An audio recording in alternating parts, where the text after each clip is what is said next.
네, 오늘 주시는 하나님의 말씀은 에베소서 3장 14절로 21절입니다. 신약 성경 312쪽 즈음에 있습니다. 에베소서 3장 14절로 21절에 있는 하나님 말씀을 제가 봉독하겠습니다. 이러므로 내가 하늘과 땅에 있는 각 족속에게 이름을 주신 아버지 앞에 무릎을 꿇고 비노니 그의 영광의 풍성함을 따라 그의 성령으로 말미암아 너희 속사람을 능력으로 강건하게 하시오며 믿음으로 말미암아 그리스도께서 너희 마음에 계시게 하시옵고 너희가 사랑 가운데서 뿌리가 박히고 터가 굳어져서 능히 모든 성도와 함께 지식에 넘치는 그리스도의 사랑을 알고 그 너비와 길이와 높이와 깊이가 어떠함을 깨달아 하나님의 모든 충만하신 것으로 너희에게 충만하게 하시기를 구하노라. 우리 가운데서 역사하시는 능력대로 우리가 구하거나 생각하는 모든 것에 더 넘치도록 능히 하실 이에게 교회 안에서와 그리스도 예수 안에서 영광이 대대로 영원무궁하기를 원하노라. 아멘. 아멘. 예, 우리 성도님들 한 주간 동안 평안히 잘 지내셨습니까? 예, 비도 많이 오고 날도 무덥고 그랬는데 또 그런 날이 계속될 텐데요. 건강 유의하시기 바랍니다. 우리 같이 서로 인사 좀 나누실까요? 앞뒤 좌우에 계신 분들, 또 가정에서 온라인으로 예배 드리시는 분들 함께 인사하시죠. 반갑습니다. 건강하시죠? 주님의 은혜와 평강이 함께 하시기 바랍니다. 네.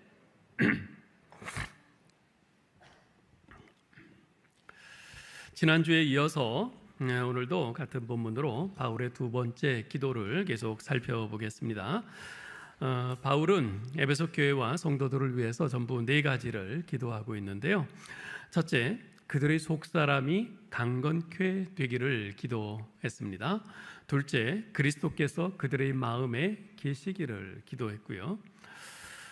또한 세 번째로 사도 바울은 에베소 교회 성도들이 그리스도의 사랑으로 충만해지기를 기도하고 있습니다. 17절 하반절부터 19절을 한번 보죠. 너희가 사랑 가운데서 뿌리가 박히고 터가 굳어져서 능히 모든 성도와 함께 지식에 넘치는 그리스도의 사랑을 알고 그 너비와 길이와 높이와 깊이가 어떠함을 깨달아 하나님의 모든 충만하신 것으로 너희에게 충만하게 하시기를 구하노라. 어떤 면에서는요, 이 기도가 에베소 교회 공동체를 위한 사도 바울의 기도의 핵심이라고 할 수 있습니다. 앞뒤로 이런저런 기도의 내용들이 있지만 바울이 정말 에베소 교회를 위해서 하고 싶었던 기도는 바로 이것입니다. 어째서 이 기도가 이렇게 중요할까요? 그것은 바로 우리 기독교가 사랑의 종교이기 때문에 그렇습니다. 신약 성경에 하나님에 대한 정의를 내리고 있는 구절이 3개 있는데요. 요한복음 4장 24절에 보면 하나님은 영이시라 라고 말합니다. 따라서 교회는요, 영적인 공동체이어야 합니다. 요한일서 1장 5절에서는 하나님은 빛이시라 라고 말합니다. 따라서 교회는 거룩하고 의로운 공동체이어야 합니다. 요한일서 4장 16절에서는 하나님은 사랑이시라 라고 말씀합니다. 따라서 교회는 사랑의 공동체이어야 합니다. 이렇게 말씀드리면 혹시 여러분 중에 교회는 무엇보다도 먼저 믿음의 공동체가 아닌가요? 라고 반문하실 분이 있으실지도 모르겠습니다. 물론 교회가 세워지기 위해서는 기본적으로 믿음이 있어야 합니다. 그러나 그 믿음은 결코 사랑과 동떨어진 믿음이어서는 안 됩니다. 사도 바울은 갈라디아서 5장 6절에서 이렇게 말씀합니다. 그리스도 예수 안에서는 할례나 무할례가 효력이 없되 사랑으로서 역사하는 믿음뿐이니라. 아무 믿음 위에 교회가 세워지는 것이 아니고 사랑으로서 역사하는 믿음이라야 교회를 그 위에 세울 수 있는 든든한 반석이 된다는 겁니다. 사랑으로서 역사하는 믿음이라야 진실한 믿음인 것이죠. 오늘날 교회이건 신자이건 간에 세상 사람들로부터 손가락질 받는 이유가 무엇입니까? 믿습니다는 있는데 사랑은 없다는 것 아니겠습니까? 하나님이 사랑이시라면 그분을 믿고 섬기며 따르는 교회는 당연히 사랑의 공동체이어야 할 텐데 과연 교회가 그러하냐 하는 것 아니겠어요? 같은 교회 내의 교인들을 향해서는 형제님 자매님 하면서도 교회 밖의 사람들에 대해서는 이기적이고 배타적인 것이 교회의 민낯이라고 비아냥거리는 사람들이 얼마나 많은지 모릅니다. 물론 저는 교회에 대한 그런 평가가 다 옳다고 생각하지는 않습니다. 하지만 우리가 겸손히 귀 기울여 들어야 할 부분들이 분명히 있는 것이죠. 결국 우리 그리스도인 공동체인 교회가 이 세상 가운데 존재하는 궁극적인 목적은 예수 그리스도를 믿는 우리의 믿음이 옳다는 것을 세상 사람들에게 증명해 보이는 것인데, 사랑이 뒷받침되지 않는 믿음의 외침이라는 것이 과연 얼마나 세상 사람들에게 호소력이 있을까 의문입니다. 여러분, 예수님께서 최후 만찬 석상에서 제자들에게 주신 대계명을 기억하시죠? 요한복음 13장 34절로 35절인데요. 우리 같이 한번 읽겠습니다. 새 계명을 너희에게 주노니 서로 사랑하라. 내가 너희를 사랑한 것 같이 너희도 서로 사랑하라. 너희가 서로 사랑하면 이로써 모든 사람이 너희가 내 제자인 줄 알리라. 아멘. 여러분, 주님의 말씀의 요점이 뭡니까? 아무리 우리가 기독교만이 진리네 어쩌네 하면서 목청을 돋우어도 사랑으로 증명되지 않으면 우리의 외침은 세상 사람들에게 아무런 감흥을 주지 못하고 관심조차 끌지 못한다는 것 아니겠습니까? 우리가 아무리 천사의 말을 한다 할지라도 사랑이 없으면 그 소리는 울리는 꽹과리의 소음밖에는 되지 않는 것이지요. 또한 혹시 어떤 분은 교회는 예배 공동체가 아닌가요? 라고 반문하실 분도 있을 겁니다. 당연히 교회는 하나님을 예배하는 예배 공동체입니다. 그런데요, 교회 공동체가 하나님을 바르게 예배하기 위해서도 사랑은 꼭 필요합니다. 왜 그런가? 하나님을 바르게 예배하기 위해서는요, 하나님이 어떤 분이신지를 제대로 알아야 합니다. 그래야 바르게 예배할 수 있습니다. 그런데 요한일서 4장 8절에서는 이렇게 말씀하죠. 사랑하지 아니하는 자는 하나님을 알지 못하나니 이는 하나님은 사랑이심이라. 하나님을 사랑하지 않는 사람은 하나님을 제대로 알 수 없답니다. 그러면 사랑하지 않는 사람은 도대체 누구를 예배하고 있는 겁니까? 지난 세기 미국의 유명한 설교자였던 헬리워드 비처 목사님은 이런 고백을 했습니다. 나는 사랑하는 법을 알기 전까지는 예배하는 법을 몰랐다. 우리가 잘 새겨들어야 할 중요한 말입니다. 그러므로 교회 공동체가 반드시 지니고 있어야 할 것을 한 가지만 꼽으라면 바로 사랑인 것입니다. 우리가 잘 아는 고린도전서 13장 13절 말씀 같이 한번 읽어볼까요? 그런즉 믿음, 소망, 사랑 이 세 가지는 항상 있을 것인데 그 중에 제일은 사랑이라. 아멘. 그래서 사도 바울은 에베소 교회 공동체를 위해 기도하면서 사랑을 그토록 중요하게 언급하고 있는 것입니다. 자, 그러면 사도 바울은 이 에베소 교회 성도들의 사랑을 위해서 구체적으로 무엇을 기도하고 있습니까? 먼저 그는 그들이 사랑의 뿌리를 깊이 내릴 수 있게 해달라고 기도합니다. 17절 하반절을 다시 보십시오. 너희가 사랑 가운데서 뿌리가 박히고 터가 굳어질 수 있기를 원하노라. 우리 개신교와 가톨릭의 성경학자들이 함께 번역한 공동번역 성경에서는요, 이 구절을 이렇게 번역했습니다. 여러분이 사랑의 뿌리를 박고 사랑을 기초로 하여 살아갈 수 있기를 원합니다. 여러분, 그리스도인으로서 우리의 존재와 삶의 기초는 바로 사랑입니다.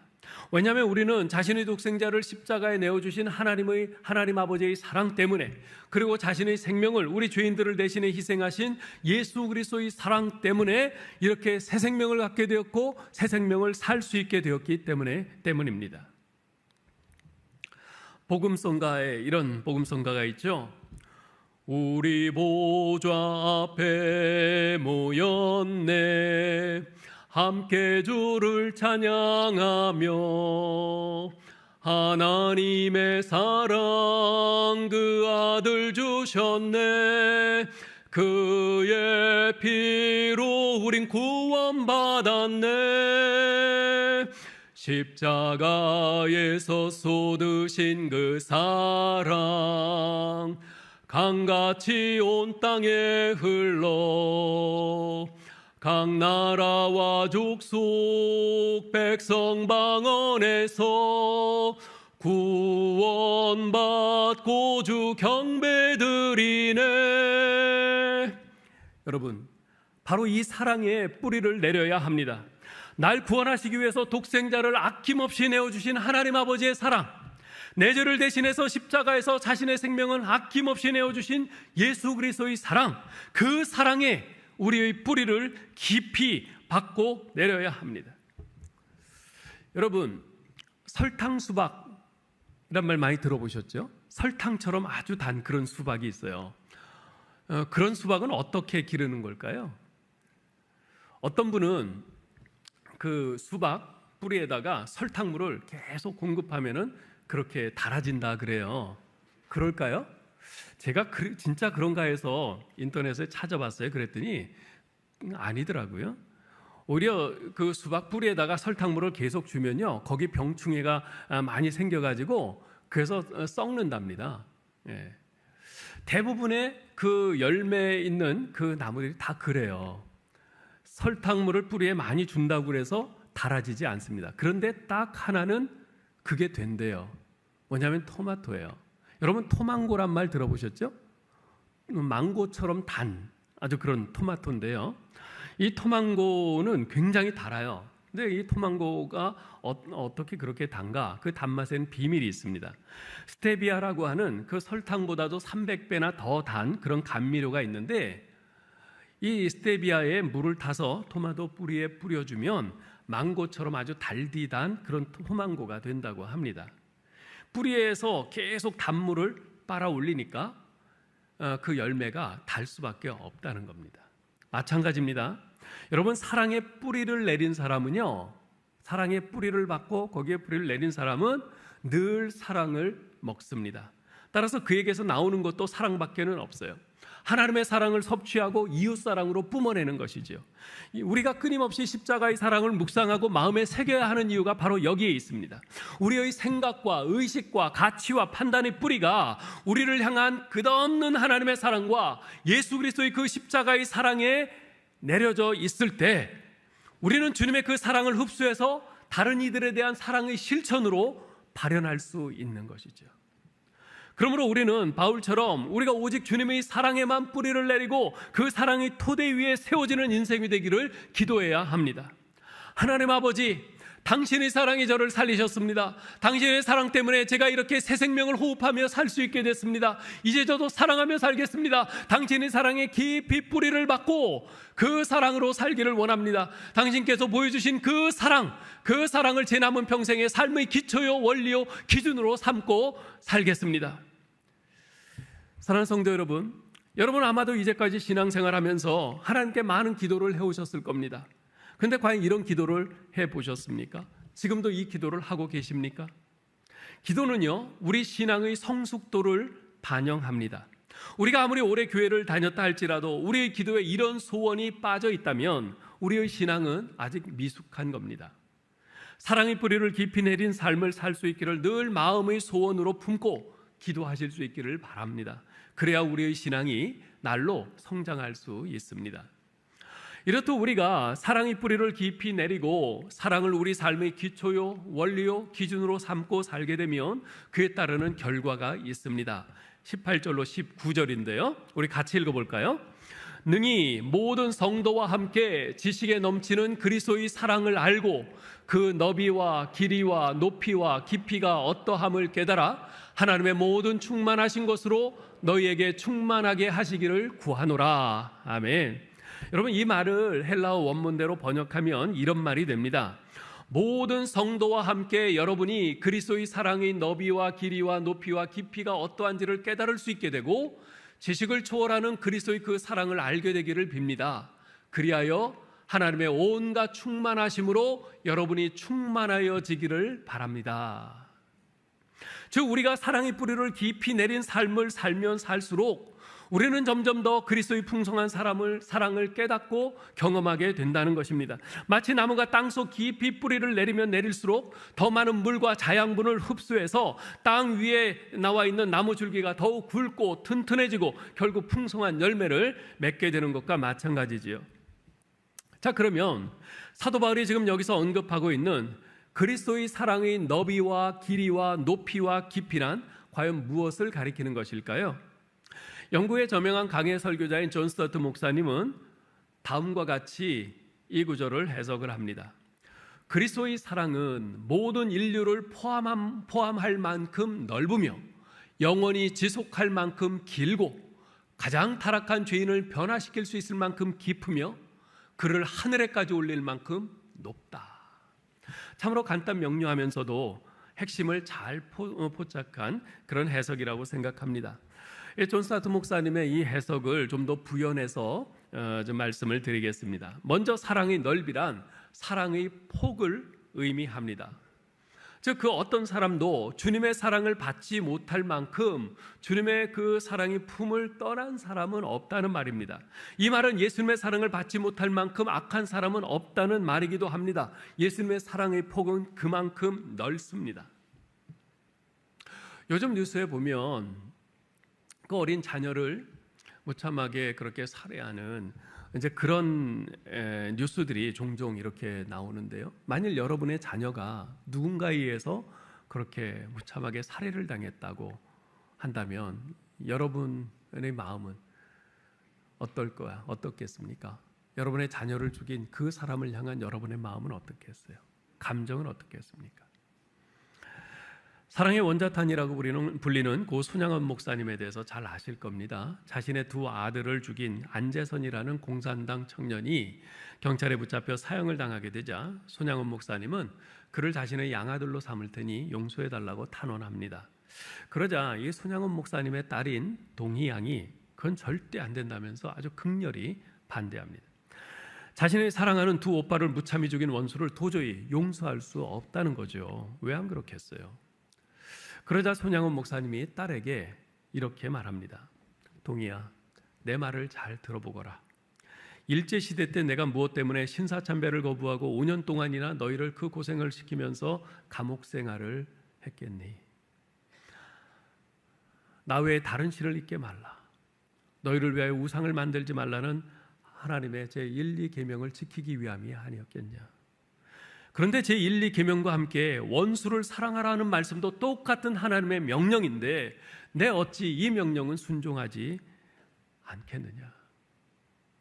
원수를 사랑하라는 명령에 순종하지 않는다면 과거 5년간의 감옥살이가 모두 헛수고요. 너희를 고생시킨 것도 헛고생만 시킨 꼴이 되고 만다. 그러니 동희야, 가만 생각해 보아라. 그를 죽여서 우리에게 무슨 이득이 되겠니? 동희야, 원수를 사랑하라 하셨으니 사랑하기 위해서 아들을 삼으려는 것이란다. 네 오빠들은 무참히 죽었으나 천국에 가지 않았냐? 그러나 이 안재선은 죽으면 지옥에 갈 텐데 저 영혼은 불쌍해서 어쩌노? 그를 살려야 한다. 그를 용서해야 한다. 그를 사랑해야 해. 사랑 없는 우리나 죽일 놈 살릴 놈 구분하지 사랑 그 자체이신 예수님께는 모든 사람이 다 당신의 사랑을 필요로 하는 불쌍한 영혼일 뿐인 것이지요. 이런 사실은 우리에게 한 가지 중요한 깨달음을 줍니다. 만일 우리도 주님의 그 풍성한 그 십자가의 사랑의 뿌리를 내리고 그 사랑을 지니게 된다면 다른 사람들을 바라보는 우리의 시각과 그들을 대하는 태도는 확연히 달라질 것이라는 사실입니다. 여러분, 사랑은요, 우리를 크게 확장시키는 능력입니다. 요만한 우리의 품을 크게 확장시키는 능력입니다. 사랑으로 차 있지 않은 사람은 반드시 다른 사람을 바라보는 시각이요 매우 좁고 메마르고 오그라들게 됩니다. 반대로 사랑으로 가득 차 있는 사람은 다른 사람을 바라보고 이해하는 시각이 폭넓고 풍요롭습니다. 이것이 우리에게 그리스도의 십자가의 사랑이 꼭 필요한 이유입니다. 두 번째로 사랑의 길이란 지속적인 사랑을 의미합니다. 주님의 사랑은 몇 번 해보다가 포기하는 그런 사랑이 아닙니다. 그분의 사랑은 영원한 사랑입니다. 사람의 행실에 의해 좌우되는 사랑도 아닙니다. 일단 하나님의 사랑이 시작되면 그 누구도 막을 수 없는 그런 사랑입니다. 끝까지 참고 기다리시는 사랑입니다. 여러분, 누가복음 15장에 보면 돌아온 탕자의 비유가 나오죠. 그 비유에서 아버지가 탕자인 둘째 아들을 언제부터 사랑했습니까? 그가 집을 나갔다가 뉘우치고 다시 돌아왔을 때 그때부터 아버지의 사랑이 시작됐나요? 아닙니다. 아버지는 당자인 그 아들의 상태와 상관없이 처음부터 그를 사랑했습니다. 마찬가지입니다. 우리가 하나님의 사랑을 떠나 있을 때에도 우리를 향한 하나님의 사랑은 변함이 없습니다. 창세 전부터 시작되어 영원 후까지 지속되는 사랑입니다. 이것이 바로 주님께서 여러분과 저를 향해 가지고 계신 사랑의 길이입니다. 셋째로 사랑의 높이란 주님의 사랑이 차원 높은 사랑임을 보여줍니다. 주님의 사랑은요, 우리의 상식과 이해를 초월한다는 점에서 차원 높은 사랑입니다. 즉 주는 하나님의 사랑은 원수까지 사랑하시는 사랑입니다. 자신을 십자가에 못 박은 원수들을 향해 그들을 위해서 오히려 기도하시는 사랑입니다. 그 자신을 모욕하고 불신하고 고통을 주는 그 원수들을 위해서 오히려 자신이 대신 죽기까지 하고 희생하는 차원 높은 사랑입니다. 또한 주님의 사랑은 단순히 죄인을 그렇게 용서하고 품는 사랑이 아니라 거기에서 더 나아가 우리를 더 높은 곳으로 끌어올린다는 점에서 차원 높은 사랑이기도 합니다. 죄인을 의인되게 하는 사랑입니다. 마귀의 자식에서 하나님의 자녀되게 하는 사랑입니다. 지옥 백성에서 천국 백성으로 끌어올리는 차원 높은 사랑입니다. 요한복음 13장에 보면 예수님께서 최후 만찬 석상에서 제자들의 발을 씻기시는 장면이 나오죠. 잠시 후면 자신을 배반하고 도망갈 제자들의 그 더럽고 추한 발들입니다. 그럼에도 불구하고 먼 훗날 복음 들고 산을 넘을 그 발을 기대하시고 그것을 바라보시면서 주님께서는 그들의 그 더럽고 추한 발을 씻기십니다. 그것이 주님이 끌어올리시는 사랑입니다. 도저히 우리 인간의 상식으로 납득할 수 없는 차원 높은 사랑이죠. 요한복음 21장에 보면 깊은 자괴감에 빠져 갈릴리로 돌아가 고기잡이를 하고 있는 베드로를 예수님께서 찾아오십니다. 예수님께서 베드로에게 3번씩이나 네가 나를 사랑하느냐? 그러면 내 양을 먹이라 말씀하심으로써 그가 빠져있는 그 깊은 죄책감의 수렁에서 끄집어내 주시고 주님의 몸된 교회의 반석이 될 수 있도록 끌어올려 주셨죠. 이것이 바로 주님의 그 차원 높은 사랑, 우리를 끌어올려 주시는 그 차원 높은 사랑입니다. 끝으로 사랑의 깊이란 한계가 없는 깊은 사랑을 의미합니다. 바닥이 없는 그 사랑. 주님의 사랑은 너무 깊어서 우리 인간의 좁은 가슴으로는 다 느낄 수가 없습니다. 우리가 아무리 절망이 깊은 밑바닥까지 내려가 있다 할지라도 끝까지 추적하셔서 나 있는 곳까지 내려오시고 나를 붙잡으시는 보듬으시는 사랑입니다. 우리말 사도신경에 보면 본디오 빌라도에게 고난을 받으사 십자가에 못 박혀 죽으시고 장사한 지 사흘 만에 죽은 자 가운데서 다시 살아나사라는 구절이 있습니다. 그러나 원래 라틴어로 된 사도신경에는요, 십자가에 못 박혀 죽으시고 다음에 지옥에 내려가사라는 문구가 있습니다. 영어 사도신경도 마찬가지입니다. 그 말이 무슨 뜻일까요? 예수 그리스도께서 우리의 죄악을 짊어지시고 지옥까지 내려가셨다는 겁니다. 십자가에서 그저 우리를 위해 죽는 제스처만 취하신 것이 아니라 나를 사랑하사 나를 구원하시기 위해서 내 죄를 대신 짊어지시고 내 모든 고통을 대신 그 고통의 무게를 담당하시고 그 죄악의 캄캄한 시면 저 어두운 곳까지 내려가셨다는 것입니다. 나를 위해 기꺼이 지옥까지 내려가실 정도로 나를 사랑하시는 주님의 그 깊고 깊은 사랑, 이것이 바로 주님의 사랑의 깊이이지요. 바로 이처럼 너비와 길이와 높이와 깊이의 끝을 헤아릴 수 없는 그 주님의 사랑이 사람들을 변화시켰습니다. 주님의 그 사랑에 접촉된 사람들은 하나같이 다 변화됐습니다. 실패한 베드로가 제기할 수 있었던 원동력이 무엇이었습니까? 바로 사랑의 만지심 때문 아니었어요? 자기를 끝까지 찾아오셔서 만지시는 그 주님의 사랑 때문 아니었습니까? 왜냐하면 변화는 loving process, 즉 사랑을 통해 일어나는 과정이기 때문에 그렇습니다. 변화는요, 절대로 그냥 일어나지 않습니다.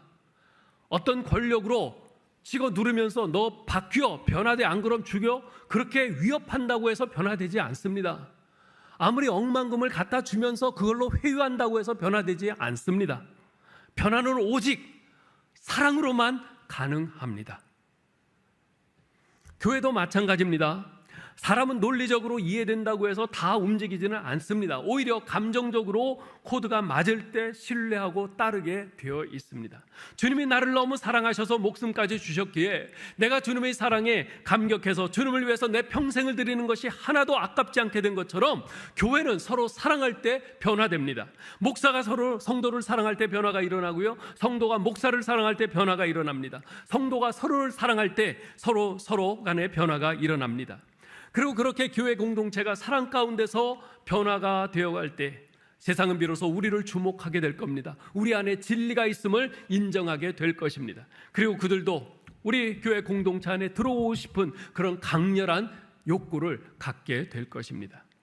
이것은 결코 한두 사람 혹은 우리 가운데 몇 사람으로 되는 문제가 아닙니다. 몇몇 사람은 그렇게 사랑으로 섬긴다 해도 우리 교회 다수의 사람들, 대다수의 사람들이 그렇지 않으면, 우리 대다수의 사람들에게서 그런 사랑을 발견하지 못한다면 세상 사람들은 오히려 그 대다수의 사람들을 주목하고 지적하면서 교회를 손가락질할 것이기 때문에 그렇습니다. 그래서 사도 바울은 오늘 본문 18절에서 뭐라고 해요? 모든 성도와 함께 그렇게 사랑에 깊이 뿌리를 내리라 말씀합니다. 이것이 우리 교회 공동체에 속한 모든 성도들이 함께 힘쓰고 감당해야 하는 일인 것입니다. 그래서 여러분, 교회는요, 사랑의 연습장입니다. 사랑의 연습장이에요. 우리는 교회 안에서 먼저 서로에 대한 사랑을 연습하고 또 연습해야 합니다. 그렇게 해서 우리 안에 사랑의 실력을 키워야 합니다. 그리고 그 사랑의 실력을 가지고 세상을 섬겨야 합니다. Love each other, serve the world. 서로 사랑하고 세상을 섬겨라. 그렇게 될 때 비로소 세상은 우리 주님이 사랑이심을, 진리이심을, 생명이심을, 유일한 구원의 길이심을 알게 될 것입니다. 그래야 우리를 향한 주님의 충만한 뜻이 이 땅에 이루어지고 그 결과로 네 번째 기도인 하나님께서 온전히 영광을 받으시게 될 것입니다. 이제 말씀을 맺겠습니다. 오래전 우리나라의 어느 시외버스 안에서 벌어진 일입니다. 오래전 뭐 서울만 벗어나도요, 그 당시에는 뭐 버스들이 그 제 시간을 딱딱 지켜서 출발하고 그러지 않습니다. 뭐 우리 다들 뭐 경험해 보지 않았습니까? 근데 어느 시골 마을에서 그렇게 버스 기사가 엔진을 시동을 걸고 막 출발하려고 하는데 승객 중 한 사람이 우연히 뒤를 이렇게 돌아봤다가 저기에서 버스 타려고 오는 사람을 발견하고 운전기사에게 이야기를 해요. 기사님, 저기 웬 할머니가 오세요. 버스기사가 백미러로 이렇게 보니까 제법 멀리 떨어진 거리에서 할머니 한 분이 머리에 짐을 이렇게 짊어지고 버스를 향해서 종종걸음으로 오고 계신 거예요. 어서 출발합시다. 저 멀리 있는데 언제 와요? 바빠요. 그러면서 버스에 타고 있던 몇몇 승객들이 바쁘다면서 서둘러 떠나기를 막 재촉을 해요. 그러자 이 운전기사분이 차분한 목소리로 양해를 구합니다. 저기 우리 어머니가 오십니다. 조금만 기다렸다 같이 가시지요. 뭐 어머니가 오고 계시다는데 어쩌겠어요. 승객들이 할 말을 잃고 더 이상 아무 말을 하지 않아요. 그때 창가에 앉았던 한 청년이 벌떡 일어나서 버스에서 내려서 할머니를 향해서 막 달려갑니다. 승객들 시선이 자연히 그 청년이 뒤를 따라가죠.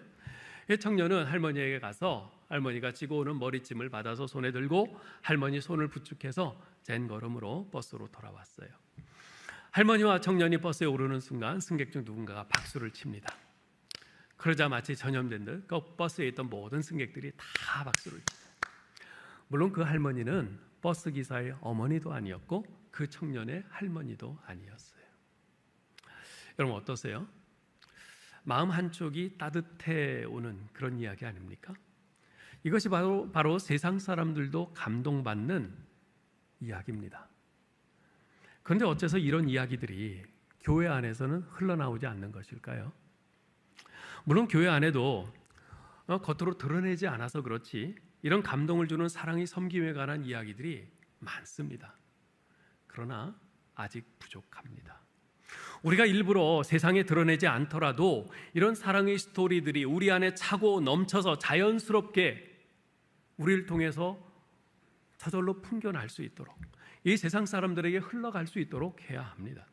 우리의 교회 생활 그 자체가 늘 사랑의 연습과 실천으로 그로 말미암는 감동과 눈물이 넘치는 그런 장이 되어야 합니다. 우리가 이것을 위해서 기도했으면 좋겠어요. 다른 것보다도 이걸 위해서 기도했으면 좋겠어요. 이제부터 교회를 위해서 여러분 기도하실 때 교회의 부흥을 위해서 기도하기보다는 우리 교회가 주님의 마음을 품는 사랑의 공동체가 되게 하여 주옵소서, 이렇게 기도하실 수 있기를 바랍니다. 우리 교회 교우들 모두가, 아니 전 세계에 주님의 이름으로 존재하는 모든 교회들이 사랑의 뿌리가 그리스도의 사랑에 깊이 박혀서 그 그리스도의 사랑인 너비와 길이와 높이와 깊이를 깨달아 알고 그 사랑으로 세상을 섬기고 이 땅을 향한 주님의 계획이 이루어지고 하나님의 영광이 드러나도록, 하나님께서 영광을 받으시도록 이렇게 기도할 수 있는 저희 모두 될 수 있기를 주님의 이름으로 축원합니다. 하나님의 은혜를 감사합니다.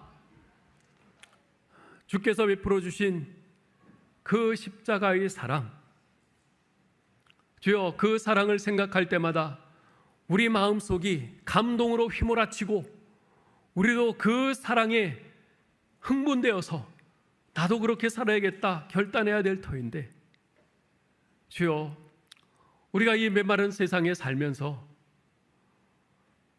그 세상의 각박함을 더 많이 닮아가는 것 같아 너무나 안타깝습니다. 아버지 하나님, 오늘 저희가 말씀을 들었는데 이 시간 들은 말씀으로 성령께서 우리 가운데 강하게 역사하사 우리가 받은 주님의 그 십자가의 사랑, 독생자 아끼지 않고 내어주신 하나님의 그 놀랍고 한없는 그 사랑으로 우리의 가슴이, 우리의 심령이 휘몰아치게 하여 주시옵소서.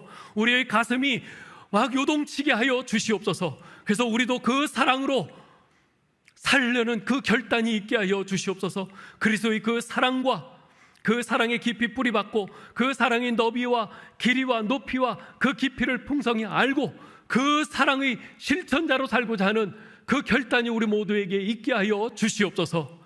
우리 주 예수 그리스도의 이름으로 기도하옵나이다. 아멘. 오늘은 성찬 예식이 있는 날입니다. 여러분, 지난주에 광고를 들으시고 한 주간 동안 또 기도하시면서 잘 준비하셨을 줄 믿습니다. 우리 모두 이 성찬 예식에 경건한 마음으로 참여할 수 있기를 바랍니다. 내가 너희에게 전한 것은 주께 받은 것이니 곧 주 예수께서 잡히시던 밤에 떡을 가지사 축사하시고 떼어 이르시되 이것은 너희를 위하는 내 몸이니 이것을 행하여 나를 기념하라 하시고 식후에 또한 그와 같이 잔을 가지시고 이르시되 이 잔은 내 피로 세운 새 언약이니 이것을 행하여 마실 때마다 나를 기념하라 하셨으니 너희가 이 떡을 먹으며 이 잔을 마실 때마다 주의 죽으심을 그가 오실 때까지 전하는 것이니라. 그러므로 누구든지 주의 떡이나 잔을 합당치 않게 먹고 마시는 자는 주의 몸과 피에 대하여 죄를 짓는 것이니라.